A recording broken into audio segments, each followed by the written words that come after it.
Okay, so this equation asks you to do the balance equation, do the complete ionic, and the net ionic. So it's asking you for three things. First of all, let's see what it says. It gives me aqueous hydrobromic acid. So I have H, Br, it's aqueous, so I go there. Okay, combines with is plus, combines with calcium hydroxide, calcium charge of 2, hydroxide charge of 1, so I end up with CaOH parenthesis 2. It's also aqueous, so I write that down. Okay, then it's the arrow, produces.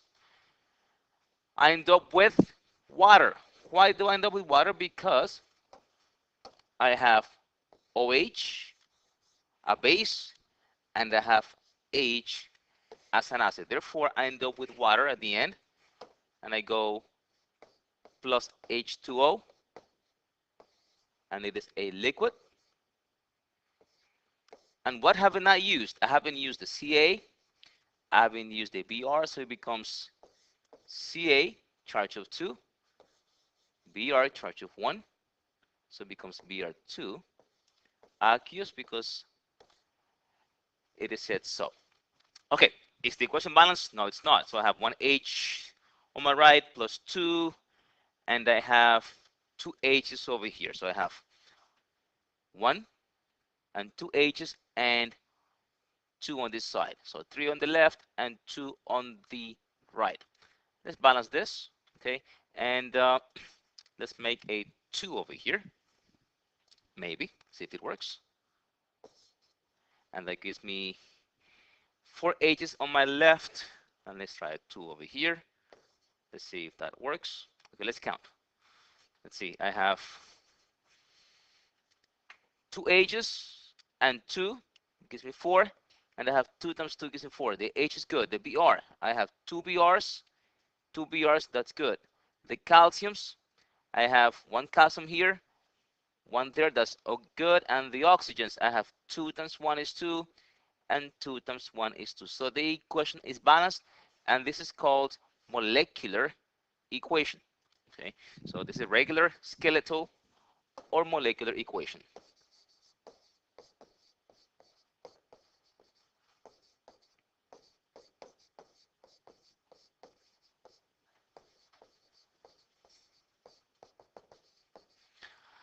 The instructions also say to do the complete ionic. So I will do that next. I will do the complete ionic equation.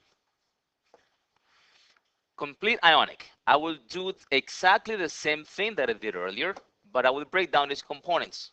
Okay, the H from the Br, the Ca from the OH, the Ca from the Br2, and this stays together. Okay, do not break this down in the complete ionic. Let's work on this. Let's see what we get. Okay, so let's rewrite this equation. Everything gets dropped down. I end up with 2 H's, charge of 1. I need to write the charges. It's complete ionic, and it's aqueous solution, plus it's 2 Brs, charge of 1, also aqueous, plus calcium, charge of 2. Notice that I'm writing the charges on everything because it is a complete ionic, plus hydroxide, it's 2 of them, so write a 2 here in the front, and -1 is also aqueous. Okay, the arrow is next. I'm breaking down now the calcium again, charge of 2, aqueous, and I have the 2 Brs, negative, aqueous, and the water. The water stays together. I have 2 H2Os, that is L for liquid. Okay, let's review this again. I drop down the H from here to there, right there. The Br from here to there. Calcium, drop that down. OH, drop that down. Arrow, arrow. Calcium again, drop it down. Br, dropped it. And the H2O stays together. That means I have 2 molecules of H2O. and this is called the complete ionic equation, the longest one. Complete ionic equation. Okay, so I've done two things so far. I did the molecular or skeletal, complete ionic. My third one will be the net ionic, which is the shortest one. Okay, so the net ionic is the next one, and let's move this down. Make my little line to differentiate. And the net ionic, I will literally just bring down whatever I used to make the water.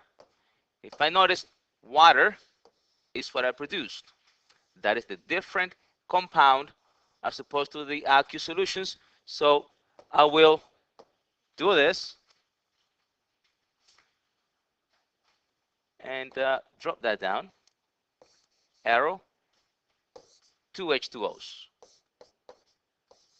and liquid. What did I use to make the H2Os? I used the H and I used the OH.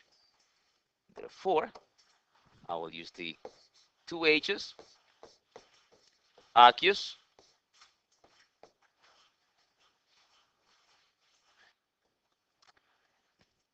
plus sign, and the OH.